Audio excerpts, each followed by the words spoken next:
কানে খাঁটো বংশীধর যায় মামা বাড়ি, গুনগুন গান গায় আর নাড়ে দাড়ি।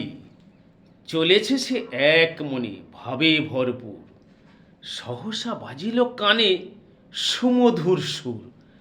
বংশীধর বলে, আহা, না জানি কি পাখি, সুদূরে মধুর গায় আড়ালেতে থাকি।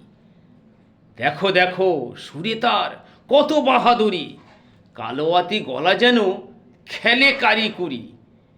এদিকে বিড়াল ভাবে, এ যে বড় দায়, প্রাণ যদি থাকে তবে ল্যাজখানি যায়। গলা ছেড়ে এত চেঁচামেচি, এত করি হায়, তবু যে ছাড়ে না বেটা, কি করি উপায়। আর তো চলে না সহা, এত বাড়াবাড়ি, যা থাকে কপালে দেই এক থাবা মারি। বংশীধর ভাবে, এ কি বেশিরও যে করে, গলা গেছে ভেঙে তাই ফ্যাস সুদ ধরে। হেন খালি বেরসি বেড়ালের চাঁটি, একেবারে সব গান করে দিল মাটি।